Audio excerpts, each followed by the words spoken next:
loud. All right, Garlet. Right, welcome everybody to the 30th meeting of Soteria and Happy New Year.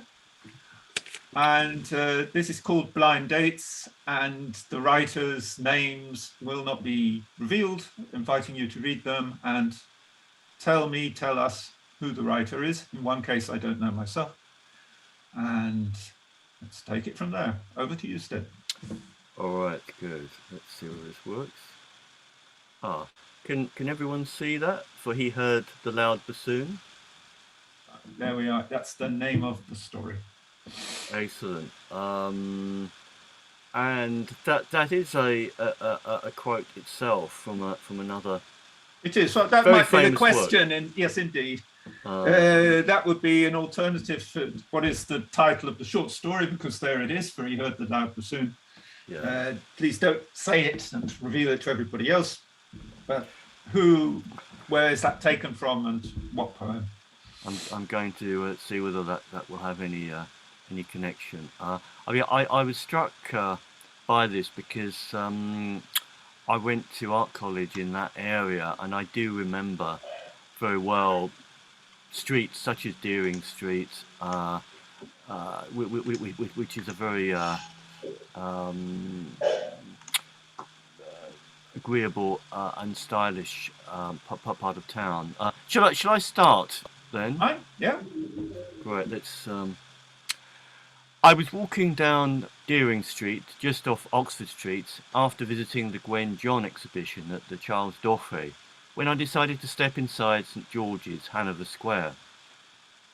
It was the Talbots did it. The two great stone Talbots on either side of the west door, big medieval dogs with eager faces and inside-out lips, queer things to keep outside the church. More like a country house, very like home really, Chilbury. Now it happens that in all my years, I'm 50, I've not been inside St George's, Hanover Square, though it's been a great church for weddings. I don't mean that many people actually ask me to weddings, just a little knot one keeps up with. The rest are the same old screamers nobody knows, standing with their backs to you, necks out to the champagne. I've said to Mother, I'm asked for Mother, that there may perhaps be a special body of people one gets in for weddings, like hired mourners at Indian funerals. Mother says not. Perhaps gatecrashers, Mother says. Uninvited, she says, turning outward her Talbot lips, sniffing with distaste the proletarian air as she indicates the march of time towards this pretty pass. I'm asked for Mother, or who would get her home? Who'd lift her feet? Toby'll see to her. I have a way of lifting her great dying legs into the car like nobody else. She can walk on the sticks, but the great legs have to be lifted once I've got her sat down. Once I've got the car shut, the view of her from the shoulders up is the view of an empress. Well, I went into St George's, Hanover Square all by myself on a Monday morning, very depressed. I hadn't realised the Gwen Johns had been for sale. The show had been on 3 days, they'd all gone. And they'd not been overpriced. And they were wonderful. Thin, cunning, what have I done? Thin, cunning, sexless, unfemale girls, wisps escaping, shoulders sloping, thoughtful, intricate, non-voluptuous. They were the round heads and hats of children, cats asleep deep in pillows, an old woman in a cap asleep deep in pillows, a nun like a Bellini, a glove drawn over a hand, a vellum book, skins, cheeks, and foreheads luminous as Van Eyck. And all with the red blob that means they're sold, or the little blue blob that means on loan only. I miss things.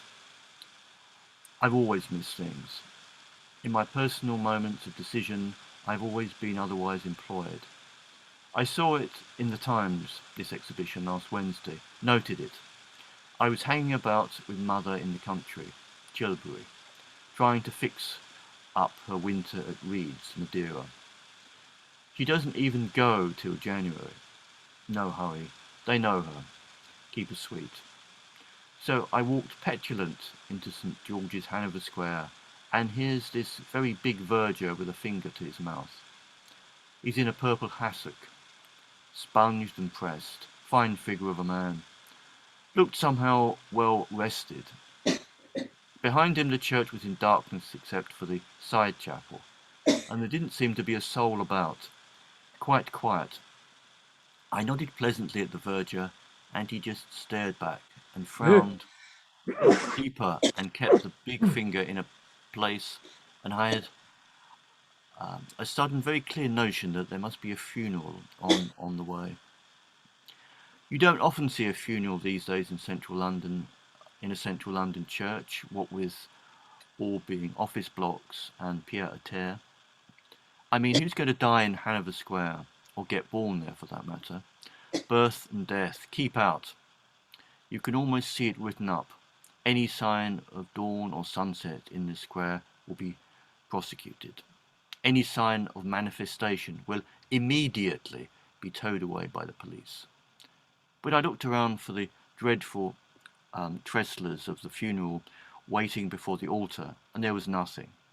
No snuffles into kerchiefs, no shuffling of heavy feet, no mourners, no flowers. The verger glared. Okay, Stead, I think that probably if everybody does about 2 pages, that might be just Yep. about coming. Yeah, excellent. Thanks very much. Who would like to take the baton from Stead?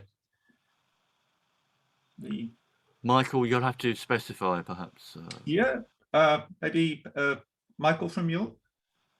Michael York. Michael from York. Michael York from. All right. I have a feeble, rather rodent-like face and a grin as a rat does when nonplussed. I began to walk away from the verger, carrying my coke hat at a slight angle before me. I suppose I'm the last man left in London properly hatted. I looked here and there to see what there was to see. I strolled toward the light-hearted side chapel, and the verger prowled behind. I saw 3 people standing there in a cluster in the yellow light. One was a priest in vestments, had a very grave face. One was tall, thin, youngish, chinless man in a silvery suit, and the third was a woman in a heavy, creamy crepe dress, no hat, but thick, dark hair in short, deep waves. As I came near, she turned and looked at me, and her mouth was very plump and sweet, her eyes beautiful and bright and excited, but grave. She was not rich. The dress was a rich woman's dress, but she had not the lines of a rich woman. Except for the dress and a sort of tension in her, she might have been a Renoir. The man turned too, and he was a homosexual. Well, it takes one, thought one, as our chosen brethren tell us, that he spotted me too. He turned back to the vicar fellow, and the vicar fellow looked up and over at me, and it then dawned on me, the first dawn for a long time in Hanover Square, that the 3 of them were in matrimonial attitudes. The vicar said a quick word, bustled and billowed between the pair of them, ere beneath the lace, flurried down the aisle towards me, and the verger bore down beyond. A marriage, no witnesses, foolish young people, banns, special license, or whatever, all in order, but no second witness. Ridiculous. People always do it. Would I be so very kind? So I put down the coke hat on the front pew and stood there before the altar with a pair of them. Best man. The verger looked steadily down at his feet. The hat played the mother of the bride, very quiet and controlled in the right place, and we all listened to the right ancient phrases. Came the promises. He had a good, loud, solemn voice, the vicar. Now kneel, he cried once, and down they both flopped on 2 red hassocks as if they had been shot. He took hold of the hand of each of them and held them up in the air inside one of his own, high up for me and the verger and God and the hat to see. Let those whom God hath joined together, let no man put. Well, I signed the book, and the verger signed the book, and the couple kissed each other very delicately, and the verger vanished, and the bride thanked the vicar with a big moist look and kept her hand a long time in his, and the chap, the groom, kept clearing his throat and touching the rose at his buttonhole. You couldn't really get a look at his face. It was so high up above everyone else's, mine in particular. I felt him looking down at me, and considering the thinness of the hair across my scalp, I felt his expression of dislike. What people don't understand about homosexuals is that if it takes one to spot one, warmth is not necessarily thereby engendered. Quite usually, the reverse. This has been awfully good of you, he said on the steps, regarding the Talbots, hardly moving his little mouth, looking away. Sweet, she said. A very great pleasure, I said. But such luck, she said. Otherwise, the old verger would have had to go running into the streets for a traffic warden or something. We are such fools. The man gave something meant to be a laugh high up among the pigeons in the portico. His head began to turn left and right, looking for a cab. One came up, he said. The driver, seeing the girl's public wrist and her lighted face glowing like the Gwen John woman drawing on the glove, got out and opened the door for me. Do you know, she said, turning back to me after she'd begun to get in, laughing into my rat's face under the poor streaks of hair. She was so little, I suppose she couldn't see the extent of the territory. You know, I very much want to kiss you. And she kissed me, putting both arms around my neck and her round mouth very warm and soft on my cheek. Not in the air, to the side, like most girls do, if they do at all. And I was not revolted.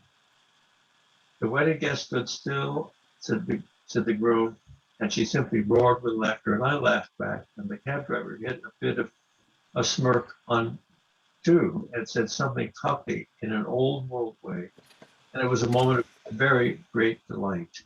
Thank you, Michael. Excellent, thank you very much. Prudence, you've just arrived. Sure, if you'd like to jump straight in. Yes.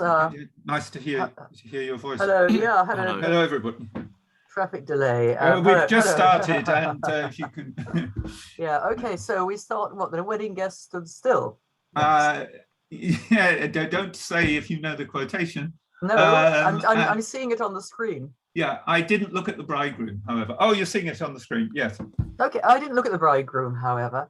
I just turned in his direction and said, "My very heart has come with us," he said. I? What?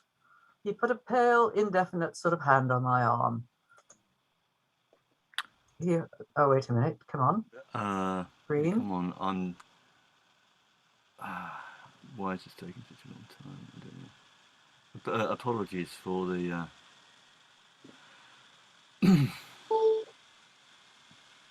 Right, now I think this would be the next one. I know that there was a. I think that's correct. That's right. That's it. Yeah. Something with his skinny hand, he quoted again, surveying the bird droppings crusted around the flagstones and the watchful dogs. Come with us to the breakfast, Hyde Park Hotel. Oh, of course not possibly. Yes, come, he said. Poor sort of a wedding breakfast, no guests. Come to. Do, she said, do, emphatically and happily, laughing again. So emphatically and happily laughing again that I said, but surely you, of course I should be delighted, but come, they both said.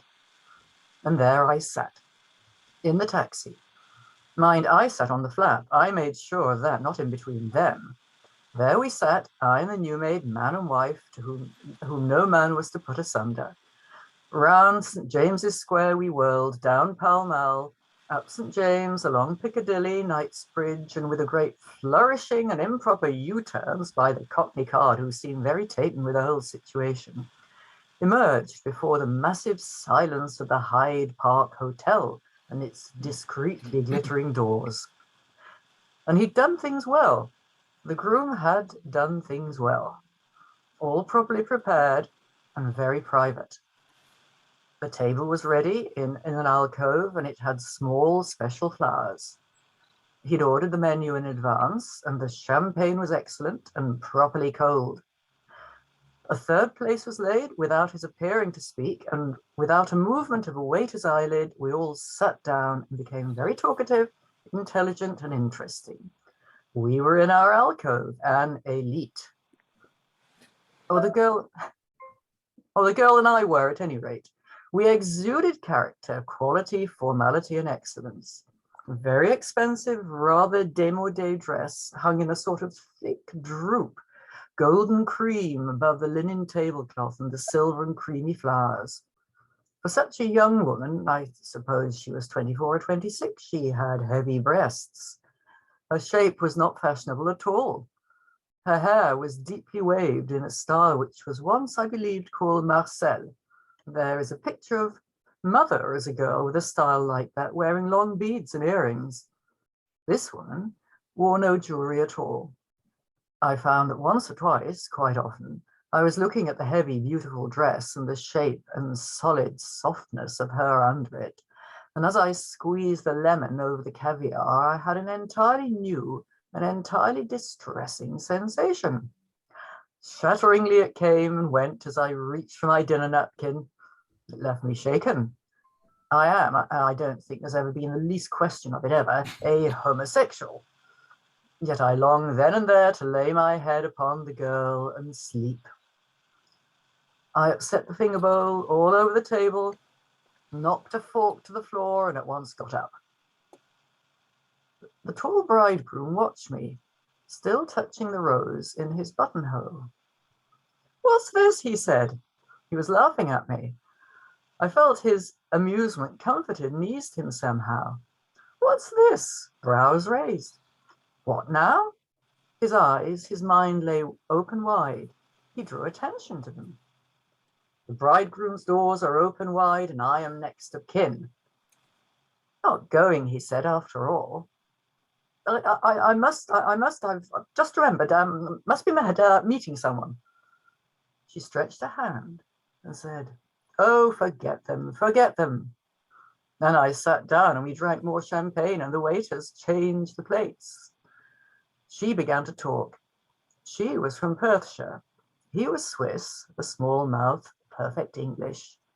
Oh, the wedding was going to be such a surprise. Mummy and Daddy were going to be absolutely shattered. I mentioned a few people in Perthshire. Mother knows a good many, but she's not heard of them. We know no Swiss, so I was unable to ask him if he knew anybody too. It seemed rather uncivil, but I don't think he noticed.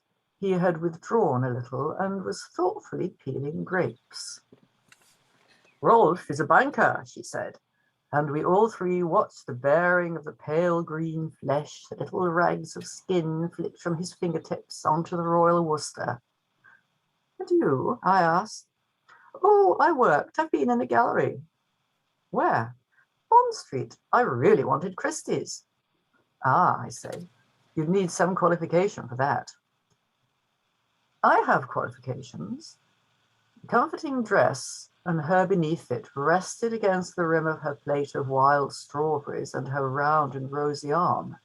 Thank you, Prudence. Sorry. Okay. Thank you very much. I've forgotten how amusing this story is. It's quite a cliffhanger.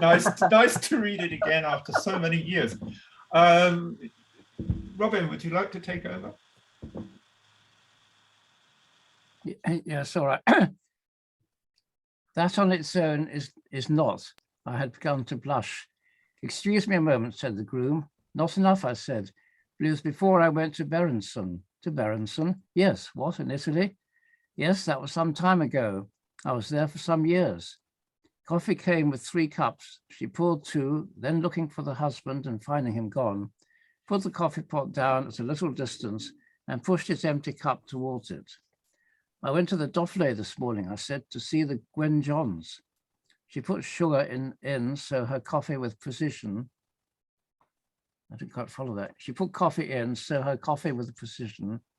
I think it's into as one word. It's just. Oh, it's into, not. Oh, I see. So a typographical error. Sorry, I can't see it very easily. She put coffee into her. She put sugar into her coffee with precision, and said without the earlier Kensington voice, "It's an excellent collection, but I'm afraid you were too late to buy.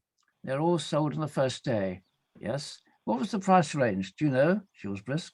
500 to 600. That was not overpriced, she said. I know. I could have wept. I wanted more than I wanted paradise or mother off to Reeds. I wanted to rush from the room, run down the road, thunder through the Burlington Arcade, right turn, left turn into the gallery, seize the girl with the glove, push the asses in the face at the head of the stairs, all beards and leather, talking about promise, and run, all the way back and lay the picture at her feet. My eyes were wet. I bent over the coffee cup. Where did Rolf go? She asked, stirring the sugar with a little silver spoon. I said, oh God, I wanted one of those pictures. She said, there are one or two more, you know. I know Poppy Jones. Do you know Poppy Jones? No, she's about at the gallery. She says it took ages to get just those few pictures together, but one or two more have come in. They're unhung. They're in the office at the back. Watercolors. I haven't seen them. I say, where is Rolf? We looked about. Waiters stood like wood. I'll find him, I said. Are you going abroad? Yes, to France. I'll get him. I went to the gents, but Rolf was not there. I had a word with the head waiter. The gentleman, table 9. I'm afraid I can't say, sir. He'll be back in a minute, I told her. We sat together. Her hair was almost blue in the deep parts of the broad black waves. Her eyes were dark blue too. Could you look again, she said. She glanced at the clock, then down at the very small watch surrounded with diamonds like a little diamond flower. It's getting late. What a beautiful watch. He gave it to me, and the dress. I'm poor. The voice at the church, the do-do, the mummy and daddy will be shattered, had all gone. I went back to the gents and looked in all the compartments. I came out, put my head round all the doors in sight. I went through the dark glass doors and looked down Knightsbridge. I looked back across at table 9, where she sat thoughtfully, the forefinger of her right hand making a map of nothing among the unused spoons. I went slowly over and stood beside her, vanished for the moment, somewhere or other, fetching a car perhaps. She said nothing. Probably paying the bill. She said nothing. Have some more coffee. I'm sure there's heaps of time. I must be off the minute she comes back, though. He's gone, she said. My dear, whatever are you talking about? He's gone. She leaned back and gave a sad sigh. And again, under the heavy dress, I seemed to see her skin and feel the beating of her heart. Her eyes were not quite closed and she watched me. He's gay, you know. Well, of course you should know. I appeal rather to gay men. Thanks very much, Robin. Yeah, Miriam, would you like to take over from Robin?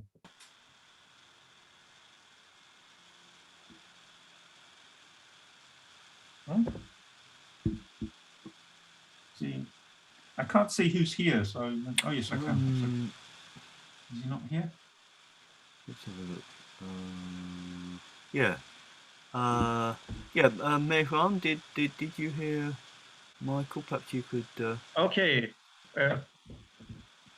Was it calling on me? Yeah. Yeah. Yeah. From the top of the page. I can give it a try. Yeah, my dear girl, he's charming. No, I mean he's homosexual. Didn't you see? Of course you saw. I rather like gays. I thought that I should die. What rubbish. I know, of course. I thought I could change him. And bankers need wives, emblems, images about them. I'll speak to the waiter.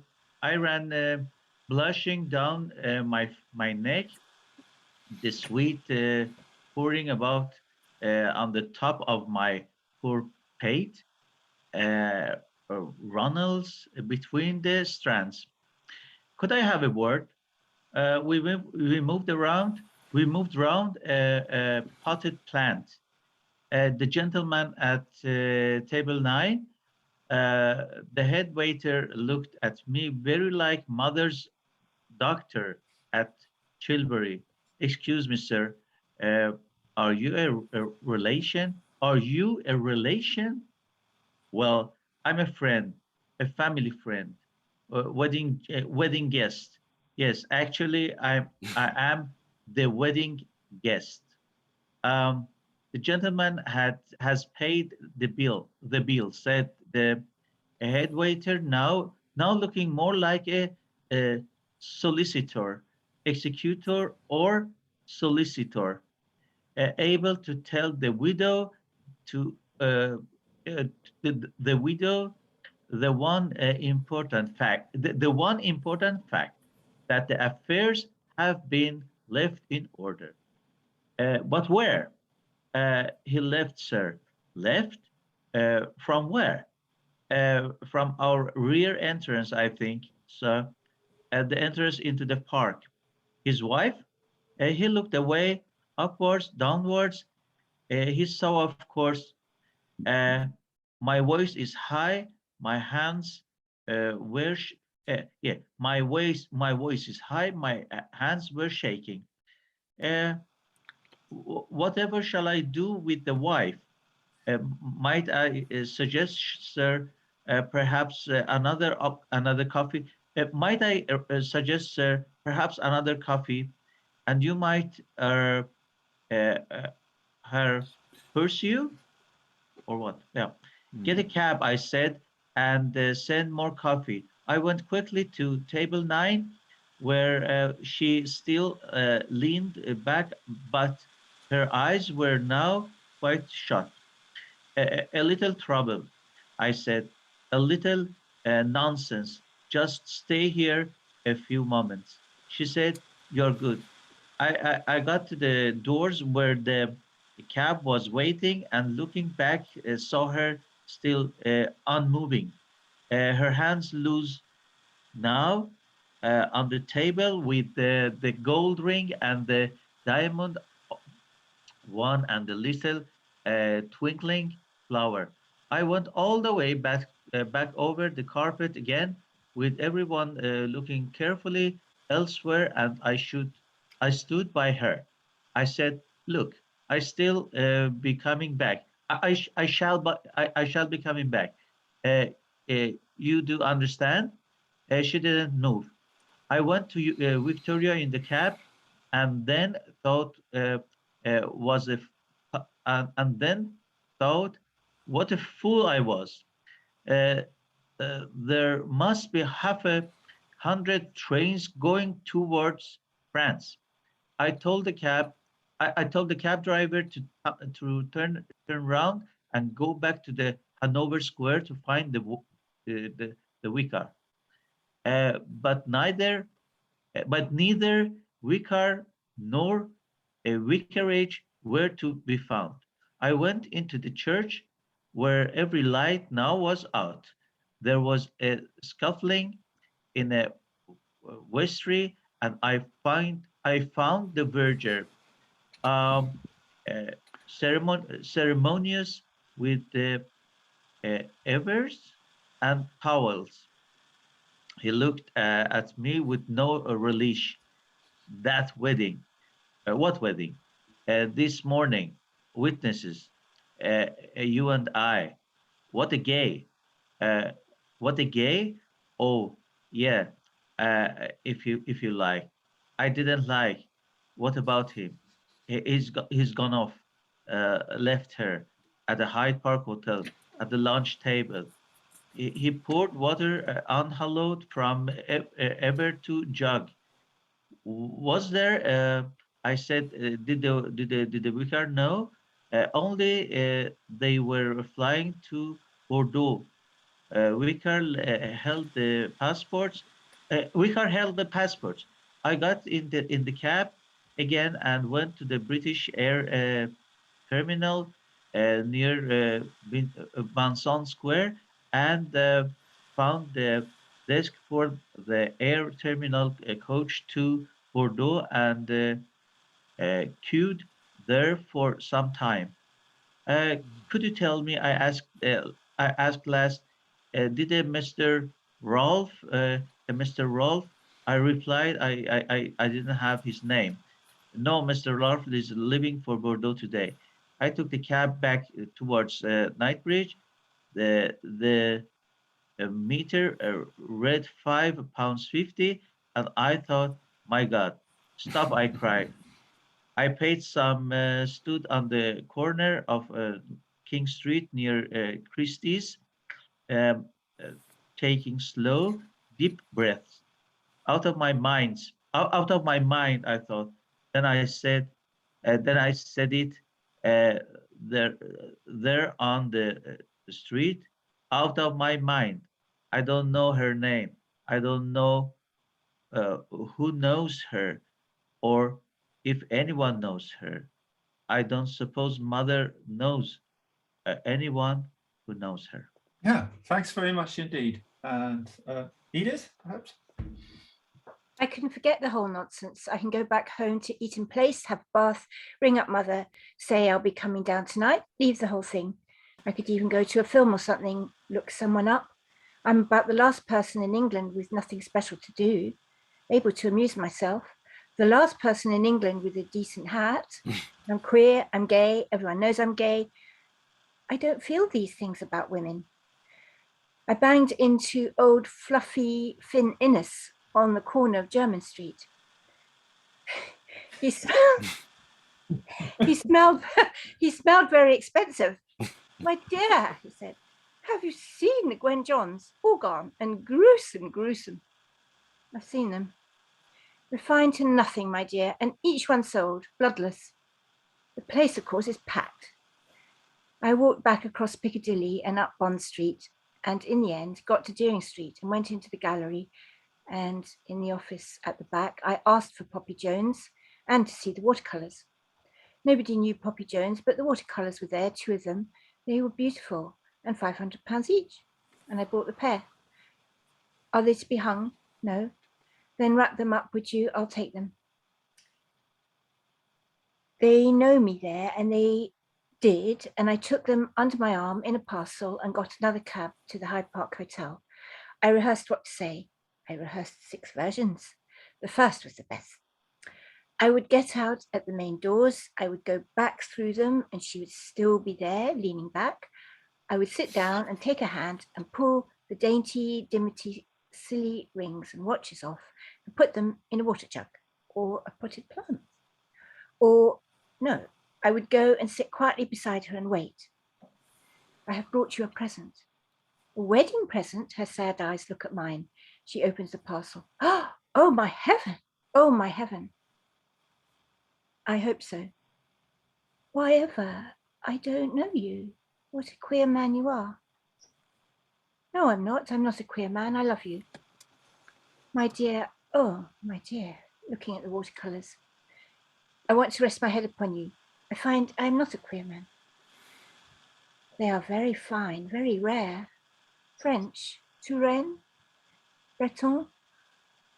Oh, even better than the portraits. We might go to Rome, to Tuscany, Moscow, the Hermitage. Look, I am rich. I am not quite a fool. I'm good with money. My mother is old, and we could go to New York. At Tilbury, there is still a Stubbs. And so I went into the hotel, and the man held wide the door, and the table was empty. The lady at table 9, the waiter was blank, but would inquire. She went away. When? 3/4 of an hour ago. Alone? I can't say. He's looking at me. He's laughing at me. I am clutching the parcel. May I speak to the head waiter? He approaches, noiseless, kind. Yes, sir. We moved behind the potted plant. The lady at table 9, the lady who had just married. Your name, sir? Oh, I was the guest, the wedding guest. Her name, sir? I did not know her name. He looked very stern. You remember, I said, you told me, we spoke. You suggested that I should pursue. I'm so sorry, sir. I know it sounds a queer story. Yes, sir. But in fact, it is not. It's not. No, sir. There was no message? No, sir. He looks at my pink hands on the parcel, down at the pig's cranium. I'm afraid I can't help you, sir. Thank you very much, Edith. Yeah, who's still there? Yeah, perhaps Mike, do you read the end? I think it's the couple that left. The couple, Yes. Yeah, the couple left. yeah, the couple left. The bridegroom had been out for a moment from our rear entrance onto the park, a little faint, not quite the thing. And I'm in the street and she is gone. The traffic rushes past, making unlikely swoops and swerves. I walk up night, which seems to be. I've not noticed before that it is a pull-up Knightsbridge. I must go to the agency about mother's tickets for Reed's Madeira. She likes things done a good time. She's imperial from the shoulders upwards, seated in her car. It's curious to see great medieval dogs outside a church. I settle my coke hat. I am well hatted, and I walk with my unmistakable, my blatant walk, a slight movement about the hips. I'll go to the flat, telephone somebody, maybe old Phineas, take a bath, but I have the pictures. I have the pictures at least. Okay. Yeah. Who recognises the writer? Oh, Who enjoys it? Shouldn't we sort of have a? Oh, fine. Yes, absolutely. You're right. Yeah, I yes, think indeed. I agree with you. Yes, yeah. Yeah, I was my interest was sort of screwed up to a certain sort of pitch, and then I wasn't quite sure what was happening in the end. Yeah, I thought that his going about and buying the pictures was a sort of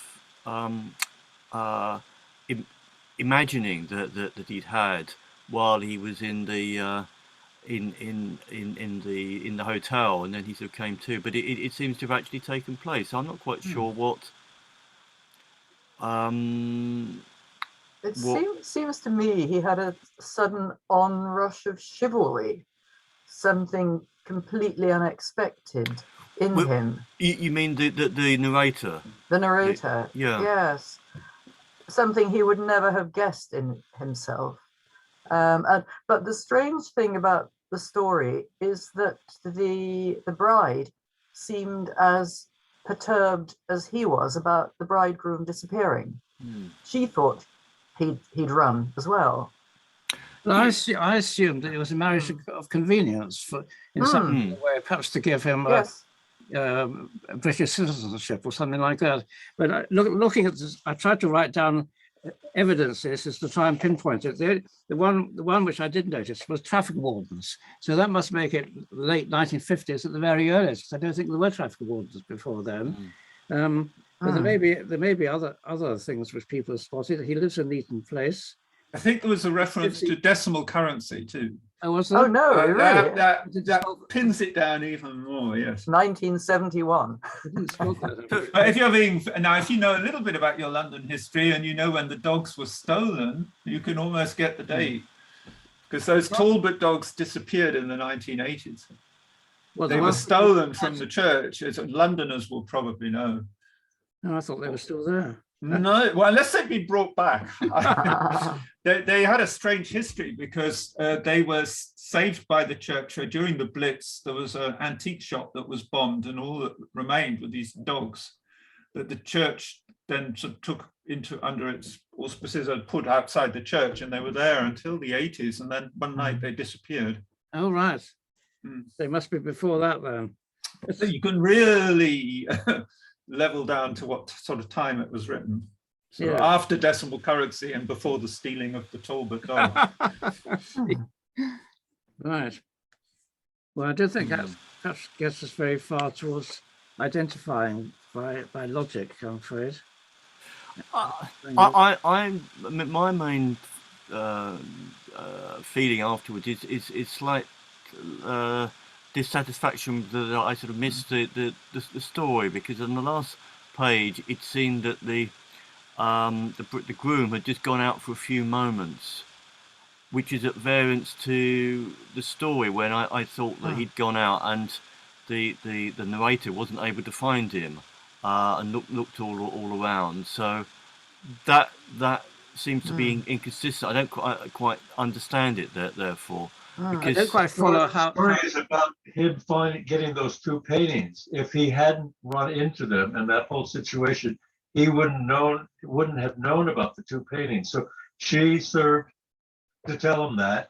They all then went on. Either they got back together or they both went their separate ways. But he got the paintings, which he had lamented having missed the whole show, and that's what the story is about. But there's also, I didn't quite understand.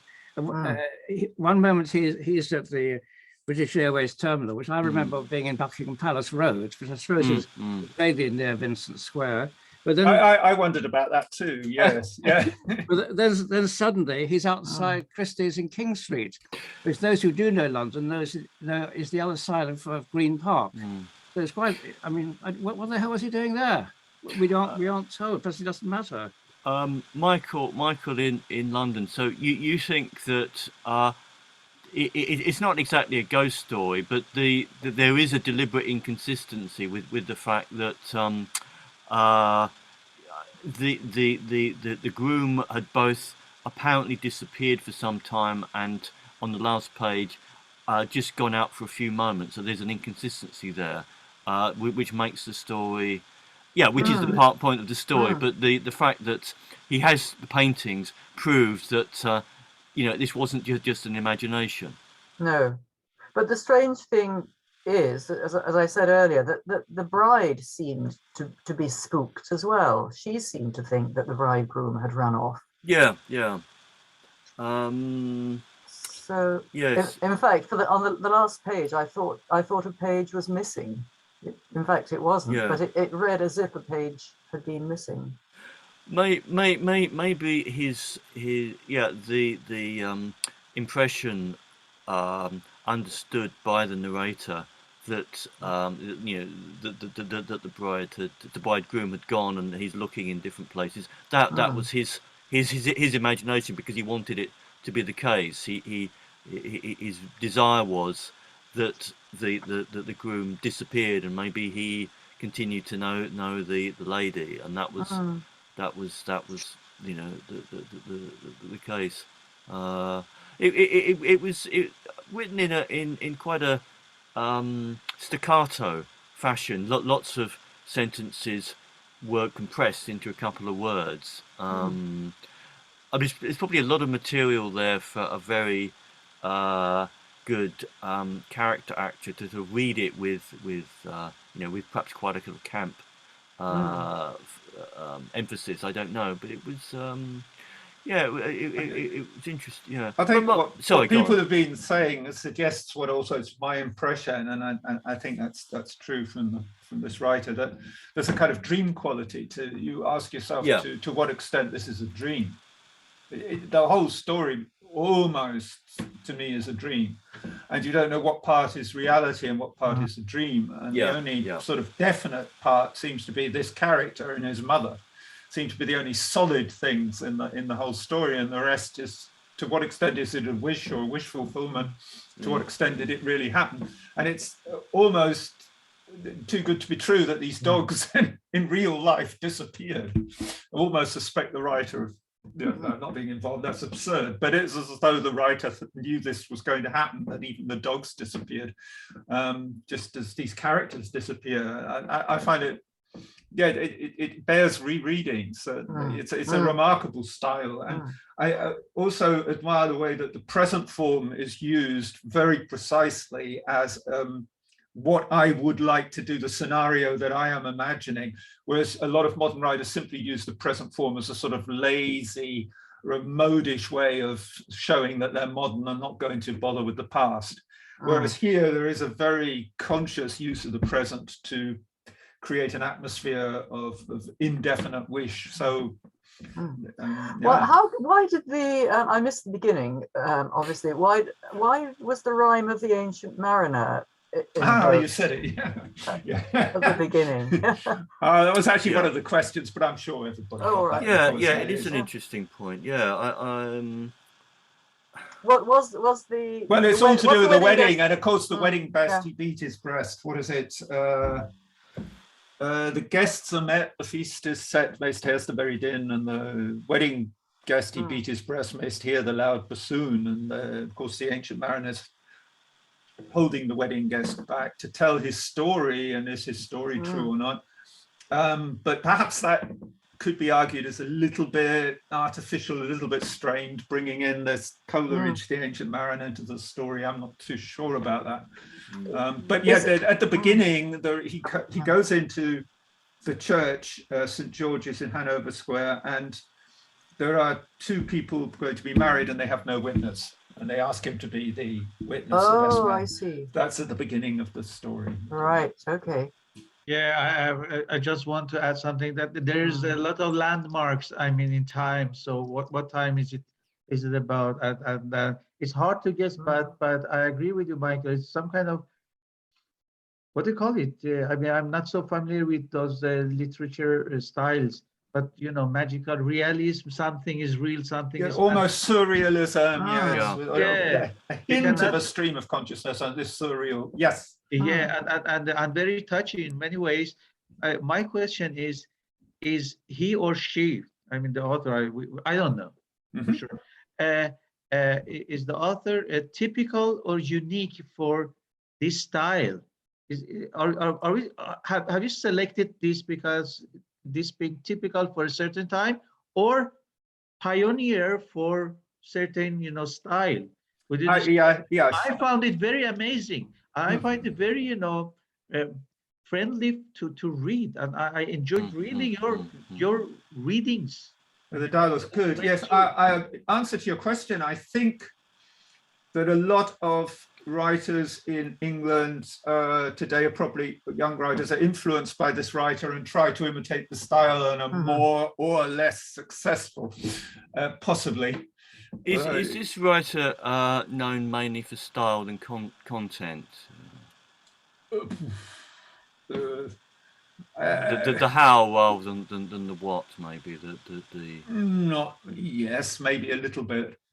I would say that the writers I don't think the writer's written any novels or short stories. No novels. As far as I know, no novels. I was certainly you'd associate this writer with short stories. Another question: has this writer been dramatized? I mean, this could be good question. I can't answer, but I would take a guess and say I'd be surprised if not. Probably yes. I would imagine you're quite right. I mean, I think those short stories are so obviously easily dramatized that I would be astonished if they have not been. I did check before you came on. The writer is still alive, but quite long in the tooth. Older than anyone here. Well, that's. But still among us. No idea. what was the Michael? Do you think is meant by the flap of a taxi? I was thinking. Oh, the fold down seat. I think Folding seat, the one which is next to. That's right. Yes, indeed. Which is still a present. What happens nowadays? It's yes, that's right. I was thinking it was something external, like an old-fashioned thing, but no, that's right. Yeah. One final question: you being involved in this literature, history and so on, and taking part in the academia, is the writer being used in the academia?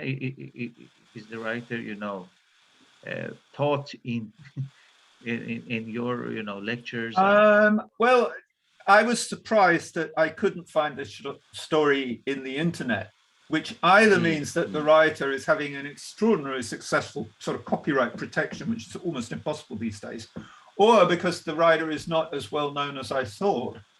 But I'd say the writer is pretty successful, but I think it could be a lady for some reason. And why do you think that? There's something about the structure of the narrative. Maybe that says more about my thoughts about what a lady writer. So it's very vague. Yeah, it is vague, isn't it? It is vague. Anybody else feel it's definitely a yes? Edith as well. I wonder this usage of French words here and there, is that typical for a female writer? Impressing the reader. I don't know. Might be more typical of a more upper class writer, perhaps, rather than I don't know. Okay. Is that That's the bell out. That means you have to decide by now. No, I don't know.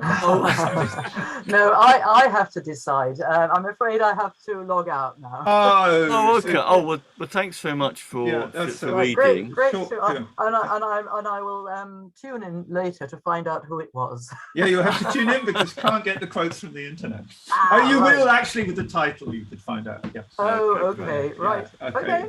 Bye. Thanks very much. Bye bye. Goodbye. Nice to see Okay. you. Bye bye. Okay, so we've got two people who think it's a lady writer. That's interesting. Okay. And yeah, anybody suggest a name? Nobody, I think. I feel very confident that I've not read anything by this person. The style seems quite distinctive and something that I've not tasted before. All right, the short story is taken from the Sidmouth Letters, a collection of short stories. Yeah. Everybody's shaking their head. Okay. The writer is Jane Garden. No. Oh, I've heard of Jane Garden. Yeah. Jane Garden. Oh, you have? Yeah. Yes. Oh, well, I've read a children's book by her, which I thought Yes. Yeah. was beautifully written, but I haven't read any of her work for adults. Right.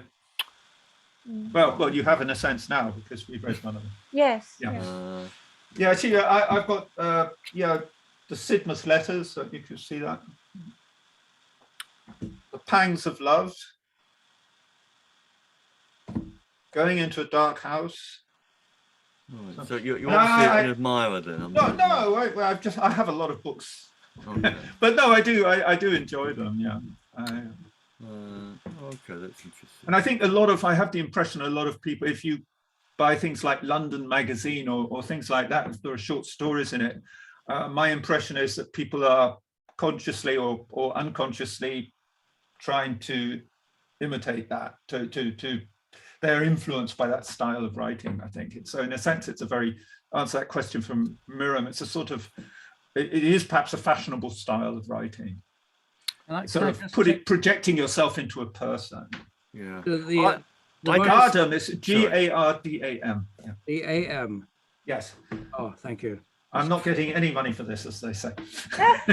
Yeah, I just like to say that to me, when you finally revealed the source of the quote, I thought I'd already thought that the story is really about how life kind of often just happens to us. It's got a sort of fatal. I thought it might be somebody Oriental almost, because like we are all, I think that the gay and homosexual storyline is a little bit of a red herring. It's about how a lot of life just happens to us, is done to us.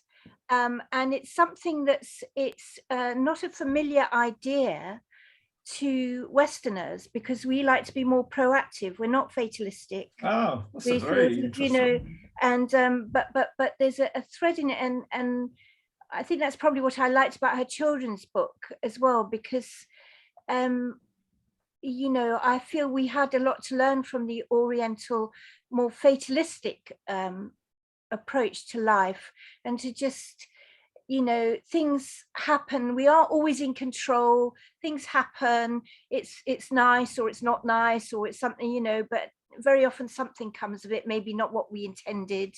I thought that was the thread running through it, at a much deeper level.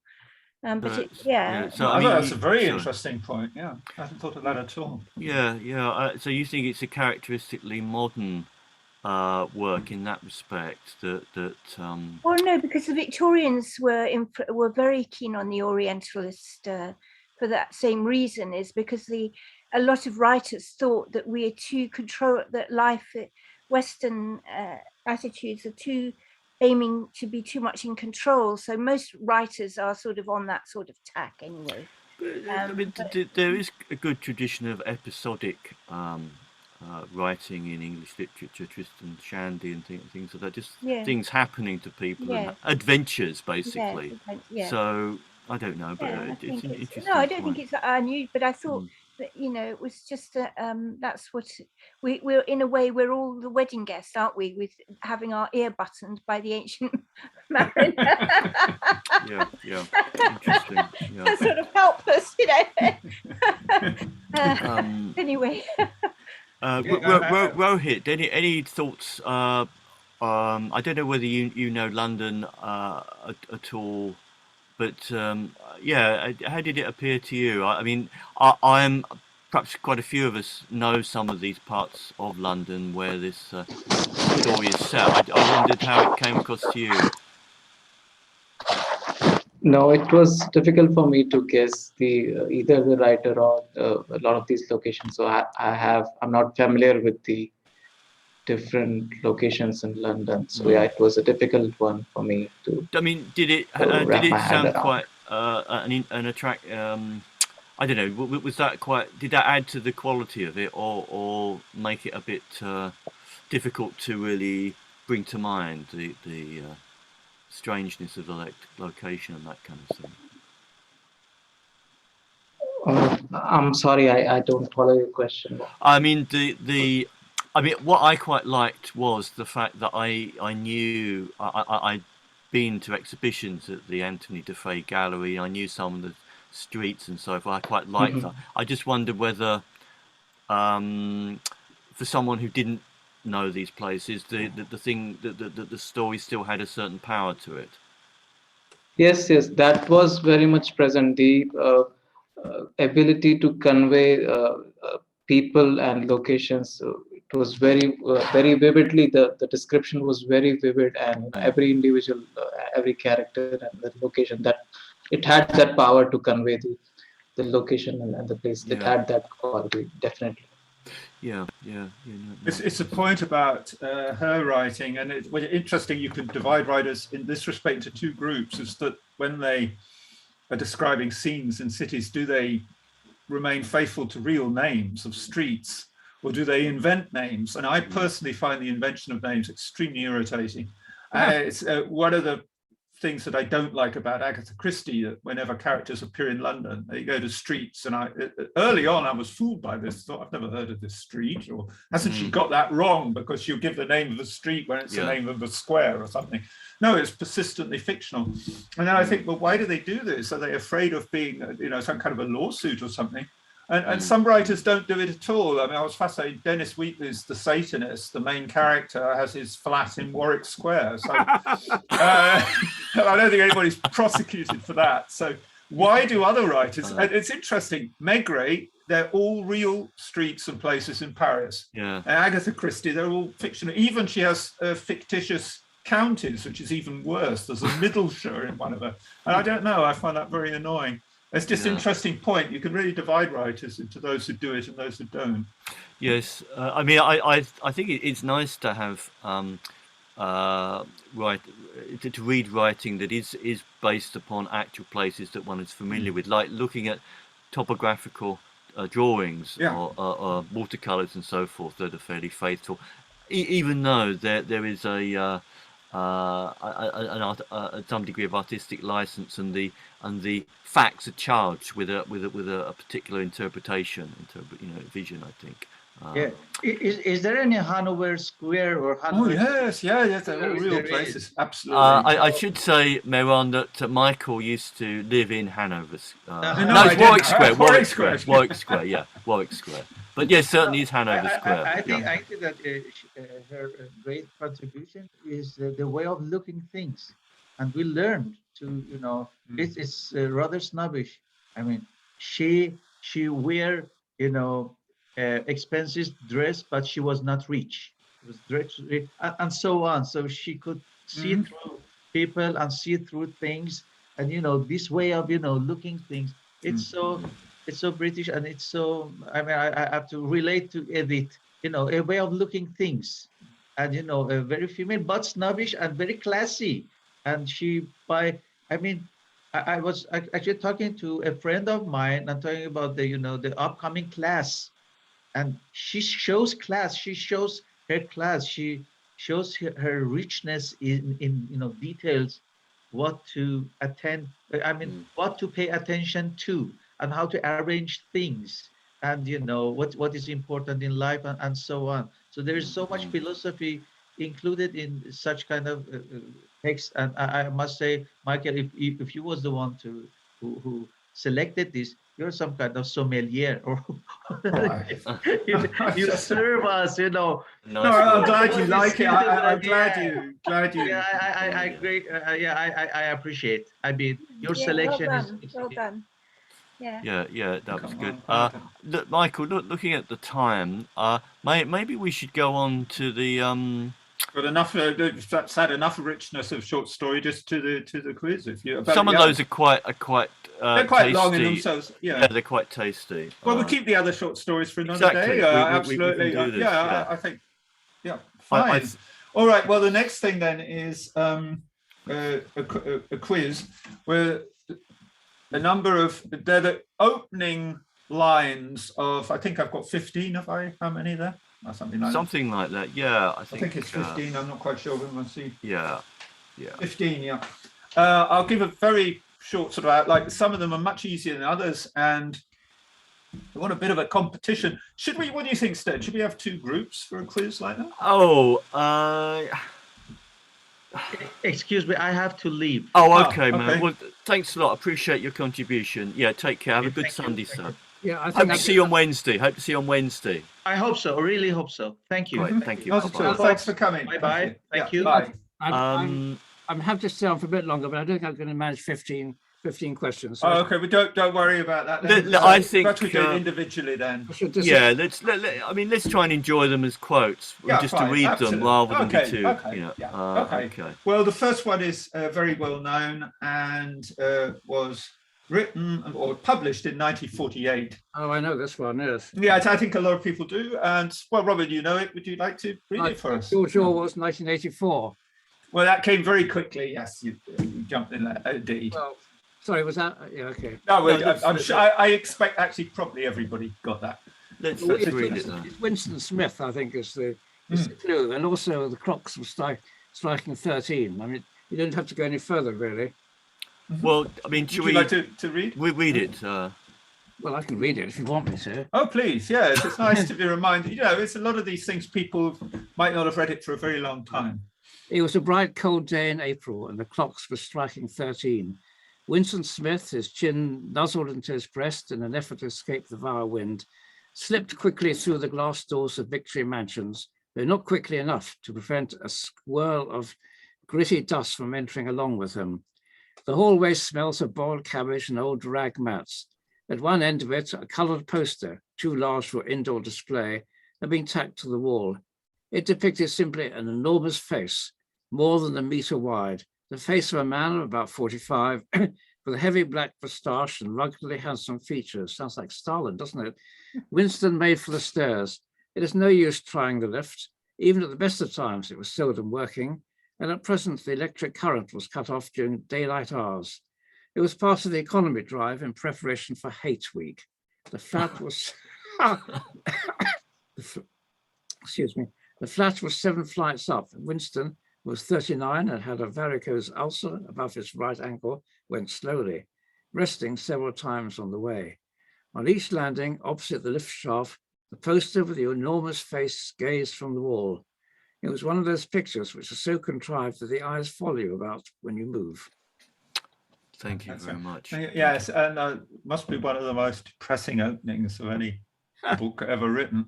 But interesting, you put out heavy black moustache, and everybody thinks, and I think in the 3 film versions, I don't think he has a moustache in any of the film versions, does he, Big Brother? And you're quite right. I never thought of Stalin as being, but it could be. Yes, I think it's aged fairly well, really. I don't know what. Yes, I think I told people a story about my son, didn't I? That I told him when he was quite young, if you don't read any books at all, read 1984. And I think I was quite a bore with it. And he just came to me one day, quite recently, it was about 6 months ago, just said, I just got this on the internet, and it was 1984, and he has actually read it. And I don't want to exaggerate too much, but I think it's definitely sort of influenced him a bit. Yes, indeed. And it is about the only book he's read, one of the very few books he's read. Yes. I think a message has come up. Rohit, you've raised your hand. If so, please speak. Just wanted to share an interesting bit of trivia with regards to 1994. So the movie version, which was I think made somewhere in the 80s or before that, the actor who has played Big Brother in no, the actor Played Winston who has Smith. played Winston Smith in the original movie adaptation. That is he actually becomes a Big Brother like character in the later movie called V for Vendetta. Just a interesting piece of it. I thought, Who I don't was know the that actor in the first? But there have been several film versions. I think the first one was Richard Burton, wasn't it? Yes, maybe.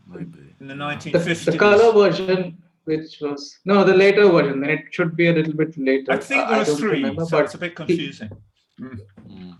yeah.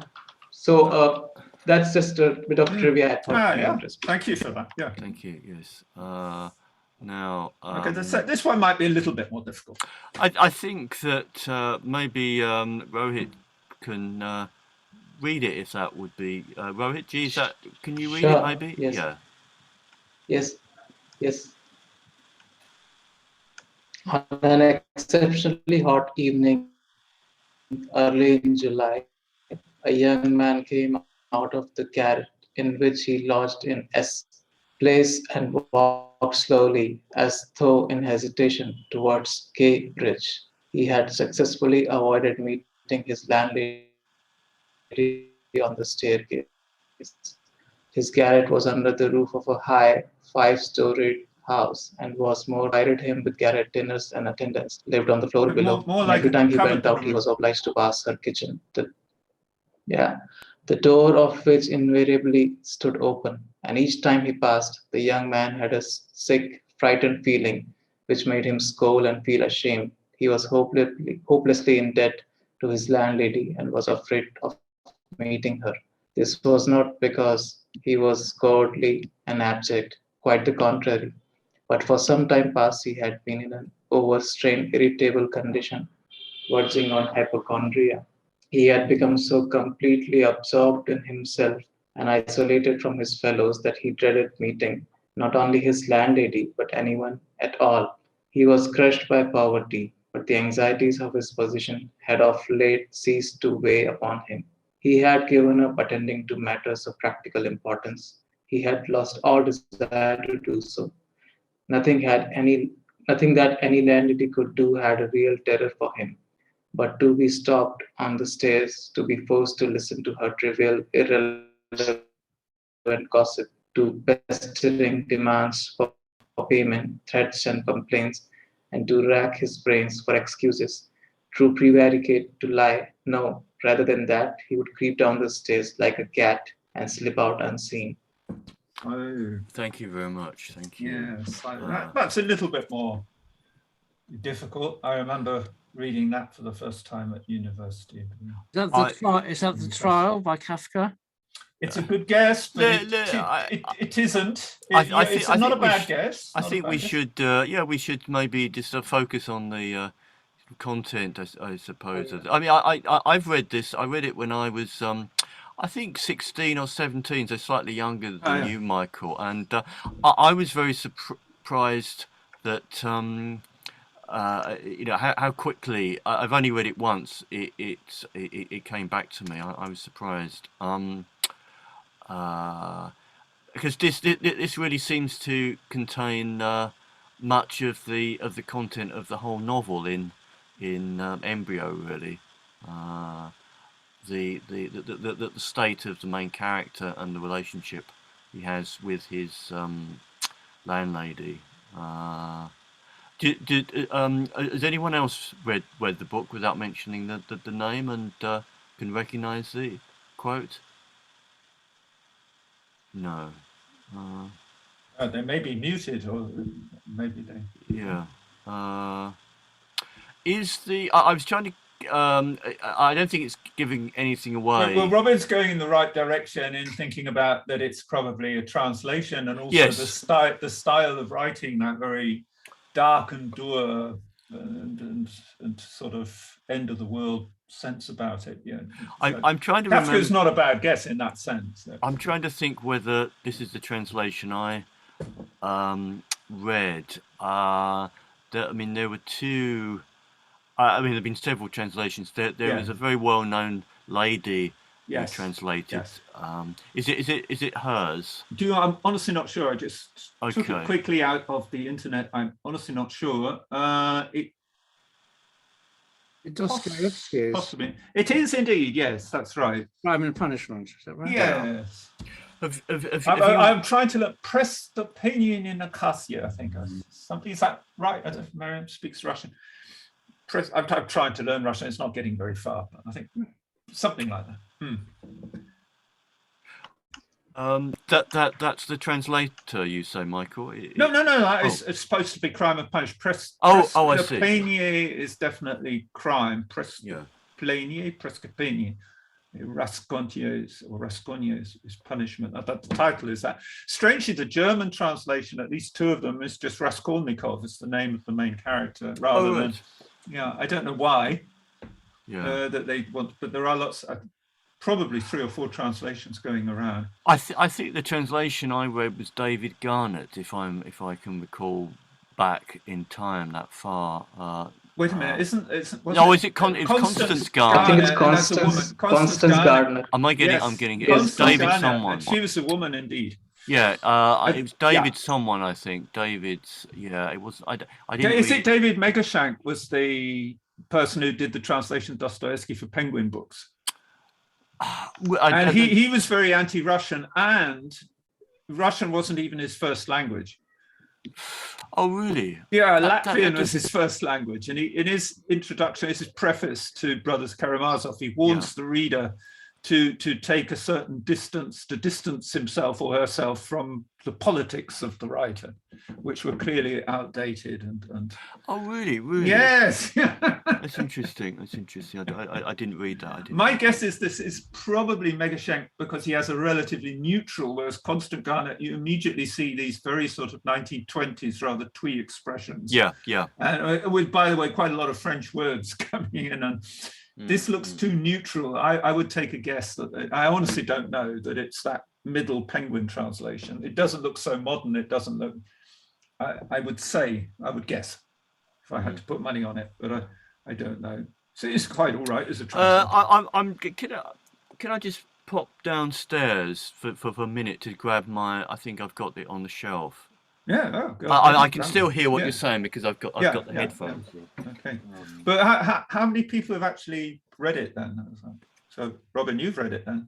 No, I haven't read it, I'm afraid. Oh, you haven't? Oh, I must have read extracts, I think, but it's a sort of general tone, because doesn't he murder his landlady or something like that? Oh, absolutely right, on the Nietzschean principle that the strong must survive. But then he immediately has to murder her daughter as well, who comes in unexpectedly, which he hadn't calculated at all, and he does nothing with the money. He buries it under a stone. The whole thing becomes unbelievably futile. There was a very good, I thought, very good BBC production with Timothy West playing the police inspector and quite a well-known actor playing Raskolnikov. And he's saved at the end by confessing to what he's done. And he goes to Siberia for 30 years or something, knowing that if he survives, the woman who's faithful to him will be there waiting for him. Crikey. Yeah. But it's compelling reading, because Dostoevsky was writing for Ruski Vestnik, which was a magazine, and he was producing, like as Dickens was for Blackwood magazine. He was under pressure to produce a new episode every month, and so although it is great literature, it's at the same time it has the quality of a thriller about it, because the writer was under that discipline, I suppose, had to write quickly and fast, and I think probably did him good. He needed the money. Well, probably in that case, he's probably a bit verbose in that case, because he's getting paid almost by the words. Oh, that's a very cynical way of looking at it. I hadn't thought of it like that. The case. I think Dumas had the same thing, didn't he? Yes, you might be right. He was writing in installments and more or less getting paid by the words. Anyway, but I absolutely can recommend it as a combination of good literature and easy to read, which is not always a combination. Oh, right. Yeah. Here we are. It's not no. difficult to read. It does read like a thriller. Can't seem to have been able to. Oh, you haven't been find able it, to. I was going to say the other thing about Dostoevsky, you have the satisfaction. Most people have the satisfaction thinking, well, at least my life isn't as awful as the characters in these novels. So you have there's a sort of comfort element, because they're in such dreadful circumstances. You sort of think, well, I should stop complaining about my life. It's not as bad. Whatever else happens, I'm not going to end up in Siberia for 30 years. Well, exactly, whatever it is, or worse, Michael, do you think it made a lasting impression on him? I mean, I think it did, didn't it? The fact that he'd been sentenced to death and he was reprieved at the last moment. That sense of all life henceforth being some kind of a gift that because he'd looked into the possibility of annihilation. Yes, that really did change his. Oh, I think probably it did. Yes. Yeah. I think he was very torn between a strongly socialistic rather than socialist, to make a slight difference there, impulse, and then at the same time this strongly Christian impulse, and this strong belief in the sacredness of the individual. And I argued in one issue of the Scorpion that whereas a lot of people pitch Nietzsche against Marx as the great sort of 19th century confrontation, I actually believe it's more realistic to say it's Dostoevsky and Nietzsche are the two real polar opposites. But people tend not to think that's the case because they consider both in some sort of to be boxed into some sort of quotation marks right-wing corner. They're both sort of considered sort of conservative writers who leftists wouldn't like, and that is misleading because I actually believe that Nietzsche and Dostoevsky are truly polar opposites in almost every respect. Okay, that's interesting. But that we could argue a long time about that. Yeah. I think a profound sense of gratitude for life is a positive thing, I think, for anyone really, and obviously one doesn't want to cause every person in society to be brought to the point of thinking that he or she is going to be executed and then reprieve them so they'll have a gratitude for existence. But I'm sure it's positive. In the same way that having a serious illness where one knows one could have died if it wasn't for the care of other people, that I think that does. And this idea of the care of other people is very strong in Dostoevsky. And this idea of human compassion, which has to be a statement against Nietzsche, doesn't it? Who says people should be pitiless. And here's Raskolnikov saying, I am superior. I could do more things with the money than this ghastly old woman. And he he logically justifies killing her. She's going to die anyway. And the first thing immediately happens, which she hasn't calculated, that his daughter, the old woman's daughter, he hadn't even thought that she had a daughter. And the daughter loved this mother and is appalled, and then he has to kill the daughter. And it's immediately the way every revolution ends up in this way. It sounds good at the beginning, and then in no time at all, you're killing people's daughters. I find it's very, very moving, and he sees that very, very acutely. Yes, it is a great novel. It's really. I also saw the version with Timothy West as the police. I'm just thinking about who. Yes, quite a well-known actor. Very well known. Yes, yeah. I can see his face. I can't remember his name. Yeah. Oh well, it will come. It will come, I suppose.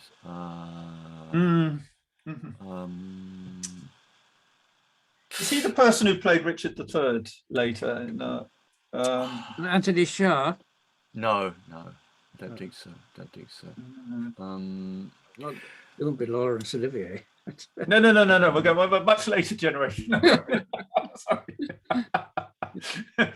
The much later Richard III, jump 2 generations. Yeah. Right. The Richard III that appeared in about the year 2000. Right. Yeah. Oh well, it's not good to force these things. One will remember. Was it Kevin Costner? Was it? No, I think it was an English actor that played. It's not to force it, but whoever. Anyway, it will come. But anyway.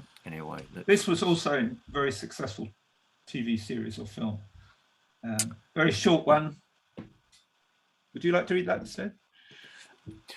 When I reached C Company lines, which were at the top of the hill, I paused and looked back at the camp, just coming into full view below me through the grey mist of early morning. We were leaving that day. When we marched in 3 months before, the place was under snow. Now the first leaves of spring were unfolding. I had reflected then that whatever scenes of desolation lay ahead of us, I never feared one more brutal than this, and I reflected now that it had no single happy memory for me. Here love had died between me and the army. Yeah. Now, it would interest me to know how many people recognize that, because I have no preconception of how many people would recognize that. Well, I was going to, can I make a guess? Yes, yes. Well, I was going to guess Evelyn Waugh's Brideshead Revisited, but I'm not completely happy about my guess. But it does take place well, anyway, I didn't think Evelyn Waugh had happy memories of the army, or somebody else. Yeah, I don't think he did. I think that's a good guess. Yeah. I mean, if this was a big event, I might put some money on your. You might put some money on that as well. Yeah. Anybody else? Is it all quiet on the Western? Oh, so your guess is all quiet on the Western Front, so therefore a translation. Okay, so we've got two. Edith, you got any? I might guess Robert Graves. Goodbye to all that. Oh, goodbye to all that. Yeah. Oh, you see from my hesitation, it's probably not, because I was had to think you Okay. Anybody else? I've not. Yeah. Anyone else? Michael or Mick? Or let's see. We can see who's there. Yeah. Michael and Mick, no idea. No, you. No. No. Okay, well, Robin and Stead would get their prize money because it is indeed the opening of Brideshead Revisited. Oh, right. Okay, got 3 out of 3 so far. Oh, well done. Yeah, yeah. I think I better quit while the going is good. Yeah.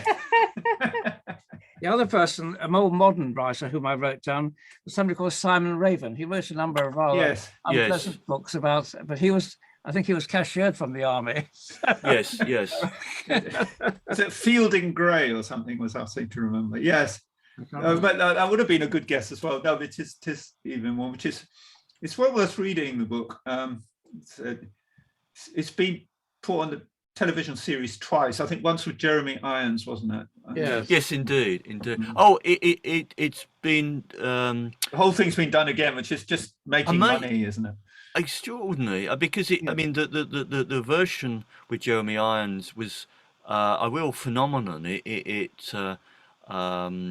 became a cult. But it seems to be now everything has to be done 2 or 3 times. Doesn't matter what film it is, it'll be done again very, very soon. And if I'm happy with the first version, I don't want to see the next one. No, I think that's true. Yes. Robin, I think you're doing so well, you'll get the next one as well.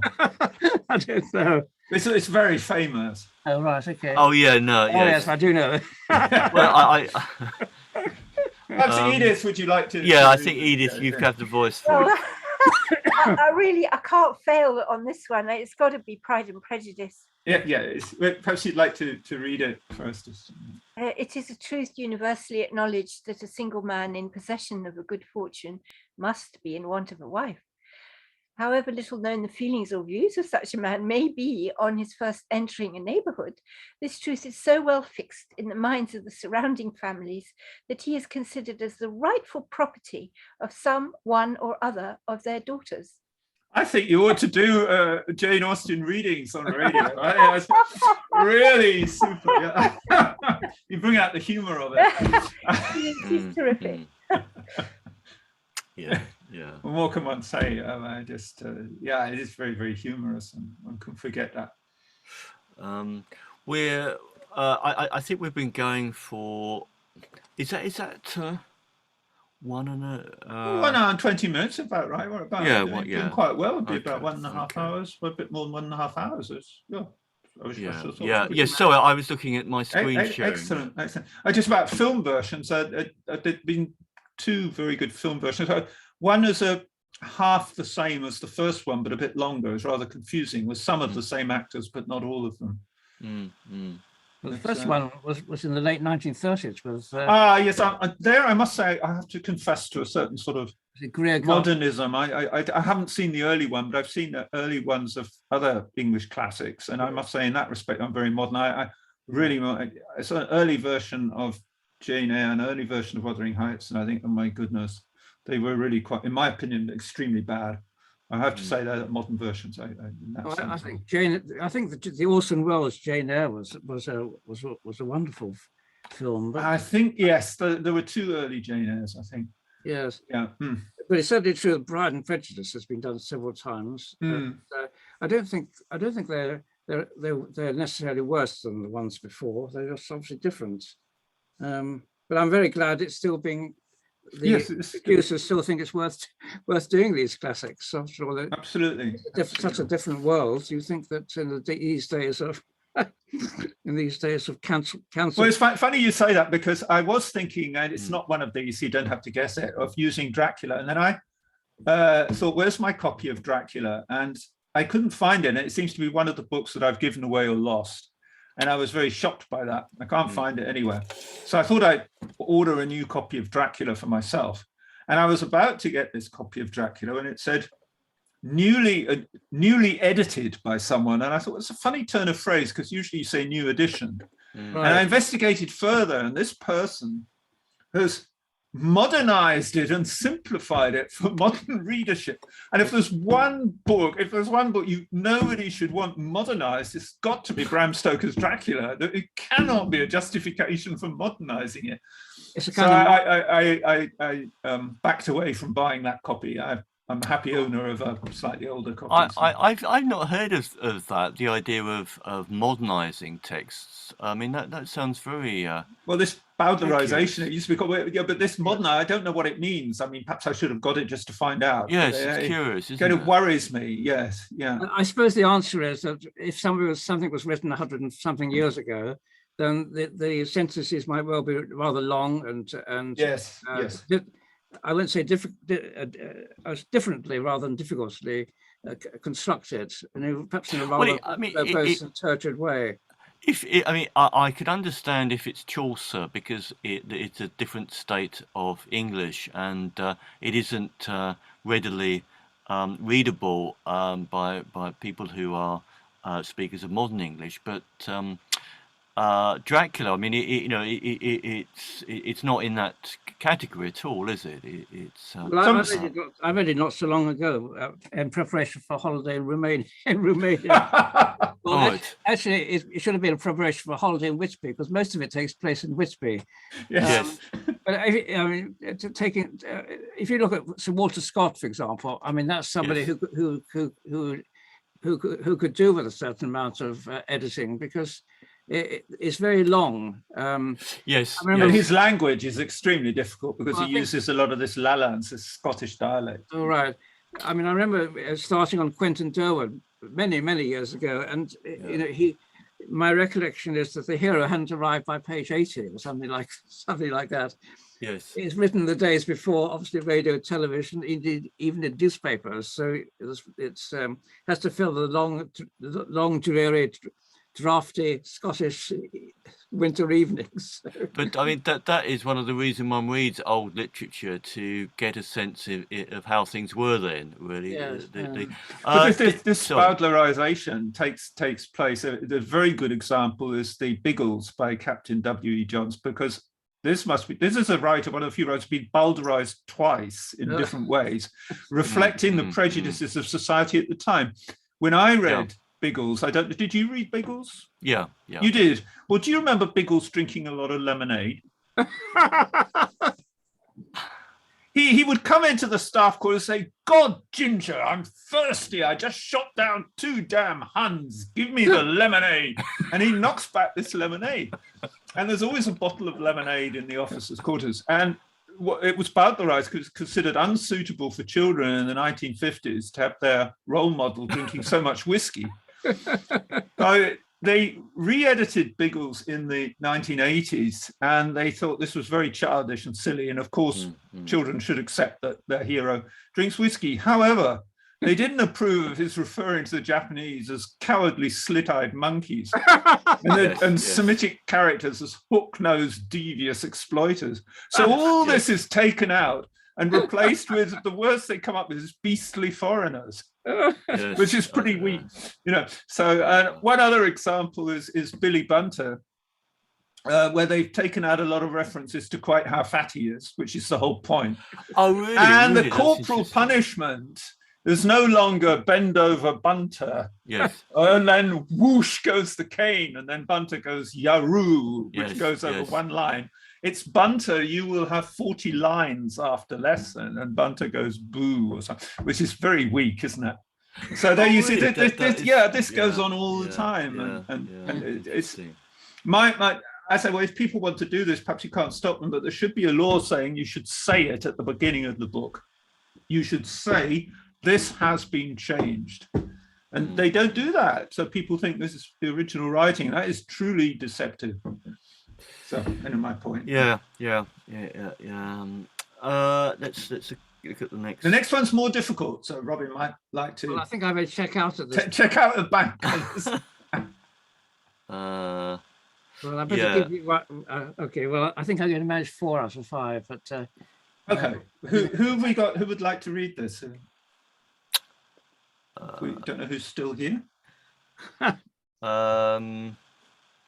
Maybe Michael, or would you like to? Yes, Michael from York. Yeah, not from in London. Yeah, sorry, I keep saying from York. Sorry. Okay. Mrs. Forrest died on the night of the 16th, 17th September, a Thursday. I was sent for at 8 o'clock in the morning on Friday, the 17th.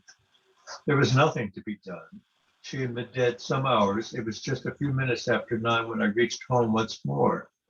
I opened the front door with my latchkey and purposely delayed a few moments in the hall, hanging up my hat and the light overcoat that I had deemed a wise precaution against the chill of an early autumn morning. To tell the truth, I was considerably upset and worried. I am not going to pretend that at that moment I foresaw the events of the next few weeks. I emphatically did not do so. But my instinct told me there were stirring times ahead. From the dining room on my left, there came the rattle of teacups and the short, dry cough of my sister Caroline. "Is that you, James?" she called. An unnecessary question, since who else could it be? To tell the truth, it was precisely my sister Caroline who was the cause of my few minutes' delay.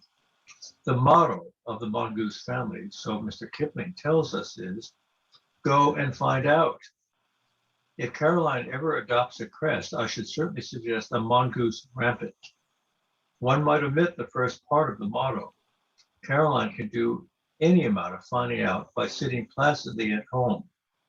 I don't know how she manages it, but there it is. I suspect that the servants and the tradesmen constitute her intelligence core. When she goes out, it is not to gather in information, but to spread it. And that, too, she is amazingly expert. Yes, that's a bit more difficult. Very successful book. I was going to suggest. No, leave it. You're on a bit of a roll, Robin. I mean, you have the Franks with you. I don't want to spoil things by getting something wrong. John, I was going to suggest John Buchan, but I might... No, I don't think John Buchan. I have another guess. Well, I would have thought the right sort of period of time, though, but I wouldn't have thought this style. There's a certain sort of turns of expression which provide you with an indication of more or less what sort of time it was written, I should have thought. He wears a hat, there's a latchkey, which is a bit old-fashioned. But he's obviously a doctor. He's a doctor, yeah. Then it's quite right. Yeah, I can't.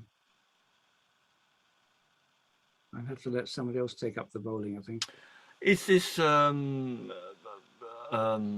example of a certain genre of literature, Michael? Yes, I think you could say that it is. Yeah. Given your fondness for a writer of one genre, I would tend to think it's by that writer. You could very well be right, and you could probably identify the novel if I said that Edmund Wilson wrote a very famous critical essay published in the New Yorker in 1945, essentially attacking this writer. Yeah, well, perhaps other people will can. Edith, I'm sure you could have a good guess about who this is by.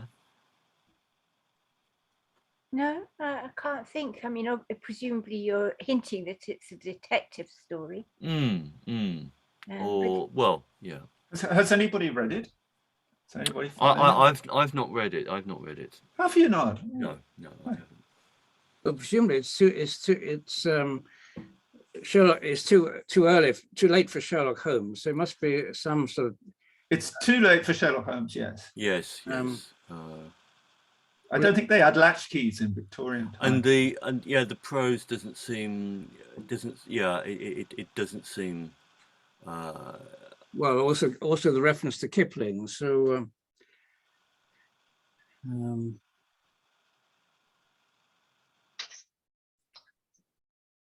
My sister Caroline. His name is James, and his sister's Caroline. I'm right in thinking, am I not, that it's by Agatha Christie? You are quite right. Yes. Yeah. Ah, yes. This is Sarah's. It does ring a bell.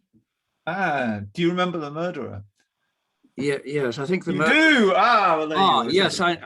Shall I be saying who the? Shall I? Does anybody want to switch off if they don't want to know the murderer and think they might want to read the book? I don't think. No, it's a warning. We'll give it a warning there. Yeah. Okay. People have been warned, Robin. They can switch off if they want to. Yes. This is quite a famous one because people felt that she'd played a trick on the audience because the readership. Yeah.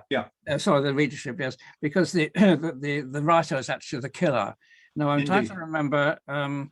Which book it is, but perhaps but yes, no, that's right. This is a cause célèbre. In fact, I think people felt she'd played that unfair trick. It's being written by the murderer. That's right. I didn't find that out until the last page. I don't think. No, that's it. Yes, it's the murder of Roger Ackroyd. And yes. Edmund Wilson wrote a famous essay in New Yorker saying, "Who cares who killed Roger Ackroyd?" Wow. Yes, the murderer is Dr. I think it's Dr. Shepherd is his name. That's right. I began with this. Yeah. And I remember actually lending this book to Roberto in London, and he was going around for weeks afterwards going, incredible. He was so astonished by the murderer. Although the trick is a little bit strained with the telephone call, but I won't go into the details. He gets this telephone call telling him but the telephone call isn't the telephone call that people think it is. It's a trick telephone call. And if you think twice about it, then you realize that it all points in one direction. He couldn't get away with it, really. People are, in fact, incredibly stupid. And it's the readership is not so stupid because, you're tricked by Agatha Christie. It's the narrator, so you don't think it can be the narrator. But everybody else, and particularly, what's the policeman's name? Poirot? No, not Poirot. He's not a policeman. He's private. He's the person who Poirot always outwits him.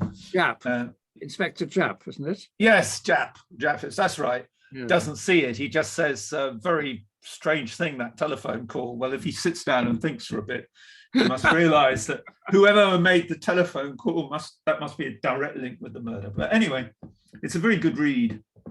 Yes, I think. But she does play a few tricks also with the recording machine, which had just then been invented, And, right. And they think that the murdered person is still alive when it's just his voice on this recording machine that Dr. Shepherd has set up. I think it's Shepherd, is it? It is. You're right. It is. Yeah.